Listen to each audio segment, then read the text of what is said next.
दोस्तों, मेरा नाम निखिल है और दोपहर के वक्त मैं अपनी बुआ के घर से वापस अपने गांव की ओर निकल पड़ा। गर्मियों की छुट्टियों में मैं अपने बुआ के यहाँ आया हुआ था। कॉलेज की छुट्टियों ने मुझे एक घूमने का मौका दिया और काफ़ी दिनों तक मैं अपनी बुआ के यहीं रहता था। लेकिन अब काफ़ी समय हो चुका था और मुझे वापस अपने गांव भी लौटना था, जिस कारण लगभग 10 दिन के बाद मैं वापस अपने गांव लौटने लगा। बुआ का गांव मेरे गांव से काफ़ी दूर पर पड़ता था, जहां मुझे करीब 300 किलोमीटर का लंबा सफ़र तय करना पड़ता, क्योंकि मेरे फूफा जी एक बड़े अधिकारी थे और अमूमन उनका प्रमोशन होने के कारण उन्हें किसी दूर वाली जगह पर स्थित किया गया। आज मैं वापस अपने गांव लौट रहा था और मेरे हाथ में काफ़ी सारा सामान भी था। मेरे मना करने के बावजूद भी मेरी बुआ ने हद से ज़्यादा सामान डाल दिया जो उपयोग में लेना था। खैर, सारा सामान लेकर मैं रेलवे स्टेशन पर पहुंचा और जब तक मैं रेलवे स्टेशन पर पहुंचा तो मेरे साथ मेरी बुआ का लड़का भी था। हम दोनों जैसे ही रेलवे ट्रैक पर पहुंचे तो मेरी बुआ का लड़का, जिसका नाम अमित था, वो मुझसे कहने लगा कि निखिल, देखो, ये जगह ठीक नहीं है। चाहे कोई भी स्टेशन हो, तुम्हें नीचे नहीं उतरना है और याद रहे, यहाँ कोई भी खतरा तुम्हारे ऊपर हावी हो सकता है। इस पर मैं अमित से बोला, अरे यार, अब मैं कोई छोटा बच्चा नहीं हूँ जो मैं इन चीज़ों को समझ नहीं सकता। मैं जानता हूँ मुझे क्या करना है और क्या नहीं। इतना बोलकर मैं एक टूटी सी बेंच पर बैठ गया और मेरे चेहरे पर एक हल्की सी मुस्कुराहट थी, तो दूसरी तरफ निखिल का पूरा चेहरा टेंशन के मारे सना हुआ था। मुझे तो समझ ही नहीं आ रहा था कि उसे किस चीज़ की टेंशन है। इससे पहले मैं निखिल से कुछ और बोल पाता, निखिल मुझसे एक बार फिर कहने लगा, देखो, आज से भी कोई चीज़ मत खरीदना, क्योंकि यहाँ की हर चीज़ एक छल है। लेकिन मैं कहाँ पर निखिल की बातों पर बिलीव करने वाला था। पहले से उसने मुझे काफ़ी डरा दिया था, लेकिन बार बार ऐसी बातें सुनकर मैं चौंक गया था। फिर जाकर 1.5 घंटे के बाद ट्रेन का आगमन हुआ। ट्रेन के आते ही मैं सबसे पहले बोगी के अंदर चढ़ गया, जहाँ भीड़ की कोई कमी नहीं थी। पहले तो वहाँ कदम पटकने तक का स्थान नहीं था और इस समय शाम के 4 बज चुके थे। ठंड का मौसम था, जिस वजह से दिन तो कब बीत जाए वक्त का पता ही नहीं चलता। खैर, अभी मैं ट्रेन के एक सीट के पास बैठ गया। मुश्किल से मुझे एक सीट मिली थी, क्योंकि वह एक लोकल ट्रेन थी जिसके अंदर लोगों की अफरा तफरी जमी हुई थी। एक रेलवे स्टेशन आते ही अचानक ही लोगों में कमी देखने को मिली और फिर जब ट्रेन थोड़ा और आगे गई तो शाम ढलते ही ट्रेन का इंजन अचानक ही बंद पड़ गया। और इस बारे में जब कर्मचारियों से बात की गई तो उन्होंने बताया कि ट्रेन के अंदर कोई मिस्टेक आ गई है। फिर इतने में ही हमारी ट्रेन के अंदर सफ़ेद लिबास में लिपटा टीटी पहुंचा, जिसके हाथ में कुछ था। उसने मेरी तरफ इशारा करते हुए कहा कि भैया, अपनी टिकट दिखाओ। तो मैंने बिना झिझके उसे अपनी टिकट दिखा दी।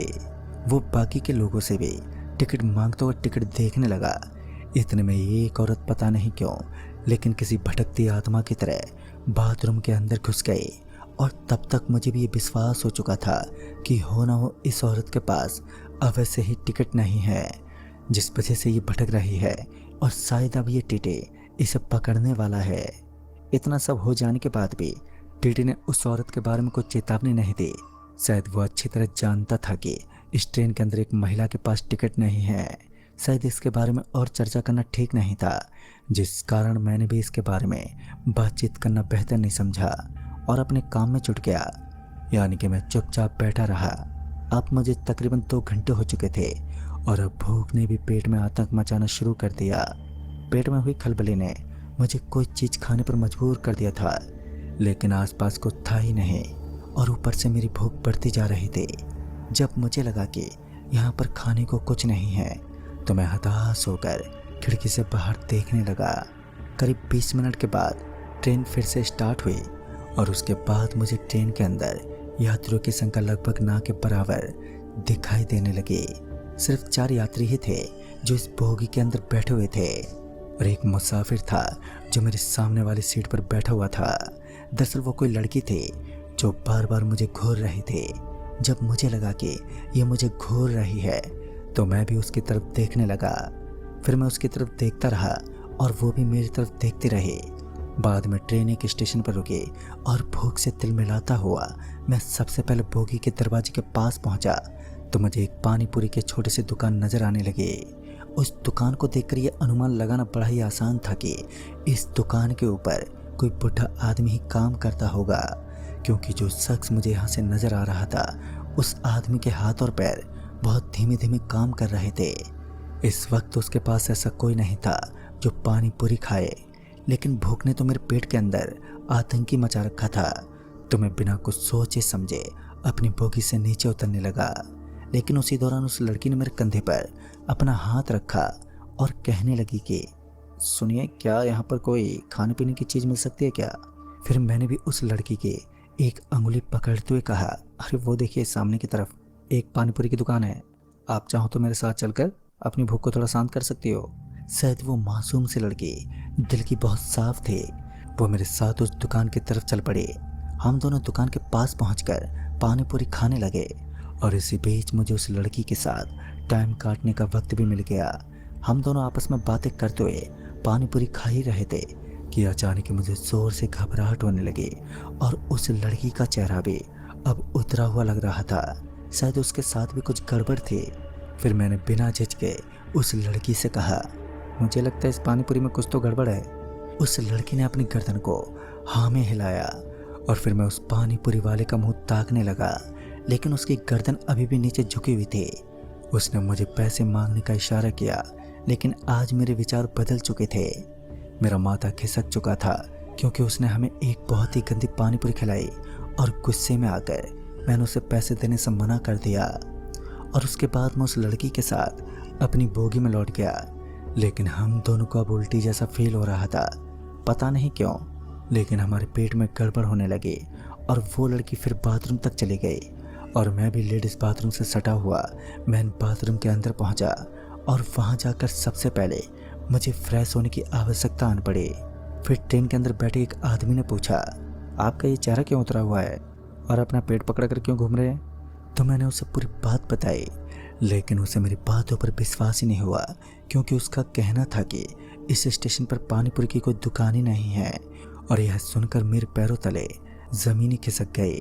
फिर जब मैंने उस लड़की जिसका नाम अंजलि था, हमने ट्रेन से झांकते हुए बाहर की तरफ देखा तो इस बार सच में हमारी आंखें फटी की फटी रह गईं, क्योंकि वहाँ कोई दुकान ही नहीं थी। सिर्फ कुछ ही पलों में वो लड़की मेरी एक अच्छी दोस्त बन चुकी थी और इस दौरान हमारे साथ क्या हो रहा था ये तो हमें भी नहीं मालूम। सिर्फ 10 मिनट में उस पानीपुरी का गायब हो जाना कोई आम बात तो नहीं थी।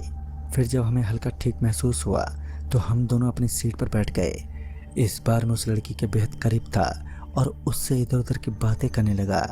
बातों ही बातों में मैंने उस लड़की से उसका फ़ोन नंबर मांग लिया और ताजुब तो मुझे उस वक्त हुआ जब उसने मुझे नंबर मांगते ही बिना विचार किए अपना फ़ोन नंबर दे दिया। और इसी बीच हमारी बोगी के अंदर एक दस्तक हुई। ये दस्तक बड़ी अजीब थी। दरअसल कोई इंसान हमारी बोगी के अंदर एकदम से घुसा, जिसके कदमों की आहट बड़ी तेज सुनाई दे रही थी। थोड़ी देर बाद वो इंसान हमारे सामने पहुंचा तो मेरी सांसें थमने लगी। दरअसल ये वही पानीपुरी वाला था जो मुझसे पैसे मांग रहा था। अंजलि तो एक गहरी नींद में थी, लेकिन मेरी आंखें अभी भी खुली हुई थी और एक खौफनाक दृश्य को देखने के बाद मेरा माथा ही सटक गया, क्योंकि उसके पैर पीछे की तरफ थे और साथ ही उसके हाथों के नाखून किसी राक्षस से कम नहीं थे। उस समय मेरे मुंह से एक लफ्ज़ भी बाहर नहीं निकल पाया और मेरी ऐसी दशा हो चुकी थी कि मैं अपनी पूरी चाहत के बावजूद भी एक शब्द तक अपने मुंह से बाहर नहीं निकाल पाया। सब कुछ एकदम डरावना था। मेरा दिल जोरों से धड़क रहा था। तभी मेरे बगल में बैठी वो लड़की जिसका नाम अंजलि था, उसने अचानक ही अपनी आंखें खोली तो वहाँ से सब कुछ एकदम से गायब हो गया। तब तक वो लड़की मेरे चेहरे की तरफ देखकर ये समझ चुकी थी कि ज़रूर मुझे किसी चीज़ के खौफ ने सताया है। फिर उस लड़की ने मेरा हाथ पकड़ते पूछा, आप ठीक तो हो? तब जाकर मैंने भी उस लड़की को पूरी बात बताई कि कैसे मुझे वो पानीपुरी वाला आदमी नज़र आया और उसने अपने भयानक रूप से मुझे अंदर तक हिलाकर रख दिया। उस लड़की को बताते वक्त भी मेरा पूरा शरीर कांप रहा था। तो उस लड़की ने मेरी गर्दन अपने कंधे पर रखी और मुझे थोड़ी देर आराम करने को कहा।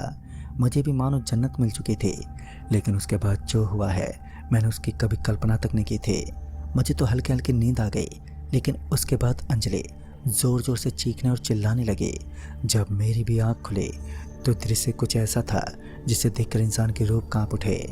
दरअसल उस आदमी का पूरा शरीर खून से सना हुआ था और वो बोगी से लटक रहा था।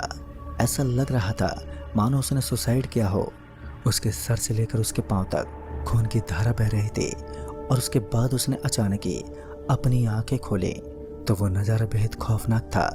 और जैसे उसने अपनी आंख खोली तो अंजलि मेरे सीने से चिपक गई। एक तरफ जहां मुझे खुशी हो रही थी तो दूसरी तरफ डर का साया मेरे ऊपर सर चढ़कर बोल रहा था। उसके खून में सने हुए दांत बड़े ही डरावने लग रहे थे। उसने मेरी तरफ एक हल्की सी मुस्कान देते हुए धड़ाम से जमीन पर गिर पड़ा और जमीन पर गिरने की वजह से बोगी में हलचल होने लगी। मैंने किसी तरह उसका हाथ पकड़ा और उसे वहां से भगाने लगा। फिर हम दोनों दूसरी बोगी के दरवाजे के पास पहुंचे और हमने उस दरवाजे को खोलने की बहुत कोशिश की, लेकिन आज हमारी किस्मत को कुत्ता काट चुका था और हमारी सारी कोशिशें अब फेल हो रही थी। पता नहीं आज क्या हो रहा था और इतने में ही वो पानीपुरी वाला आदमी अपने छोटे छोटे कदमों के साथ हमारे और भी करीब पहुंचने लगा। उस वक्त वो बार बार मेरे हाथ की कलाई की तरफ देख रहा था, लेकिन उस वक्त मैंने इस चीज़ को बिल्कुल भी नोट नहीं किया था। और इससे पहले कि वो कुछ कर पाता मैंने अपनी जेब से 40 रुपए निकाले और सबसे पहले ज़मीन पर रख दिए। वो 40 रुपए हवा में उड़ने लगे और वहाँ से गायब हो गए। मैंने एक ऐसा नज़ारा देखा जो सच में अविश्वसनीय था। और जैसे ही मैंने उस 40 रुपए को ज़मीन पर रखा तो उस पानीपुरी वाले का गुस्सा शांत होने लगा और उसने मेरी कलाई की तरफ देखना बंद कर दिया और उसके बाद अब अचानक ही वहाँ से गायब होने लगा।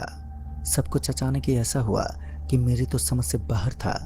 फिर उसके बाद जब मैंने अपनी कलाई की तरफ ध्यान दिया तो मैंने देखा कि मेरी कलाई के ऊपर भगवान श्री श्याम बाबा का ताबीज बंधा हुआ था। शायद उस ताबीज ने आज मेरी ज़िंदगी बचाने में सबसे महत्वपूर्ण भूमिका निभाई थी। ट्रेन में हुए इस हादसे ने मुझे पूरे तरीके से विचलित कर दिया। मैं पूरा एकदम सहम चुका था। मैंने कसम खाई कि आज के बाद मैं कभी भी अकेला सफ़र तय नहीं करूँगा।